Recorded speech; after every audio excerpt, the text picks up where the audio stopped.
സിദ്ധു എന്തിനാ ഇങ്ങനെ വളച്ചു കെട്ടിയൊക്കെ പറയുന്നത്? ഇനി ഞാനാണ് ഇതിന്റെ പിറകിലെന്ന് സംശയം വല്ലതും ഉണ്ടോ? എനിക്ക് സംശയമൊന്നുമില്ല.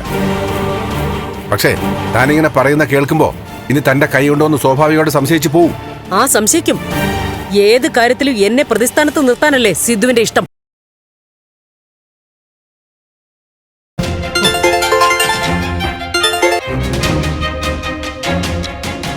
ആ പറഞ്ഞോ, ഞാൻ വീട്ടിൽ തന്നെയാ. അമ്മേ, ഞാനൊരു കാര്യം ചോദിക്കട്ടെ? എന്താ? ശാരികയുടെ സംഭവം, അതിൽ അമ്മയ്ക്ക് എന്തെങ്കിലും? എന്താ? അല്ല, VDF-കാർ അമ്മയോട് ചെയ്തതിന് പകരമായിട്ടൊക്കെ ശാരികയെ... ഞാനിപ്പോ കൂടുതലൊന്നും പറയുന്നില്ല.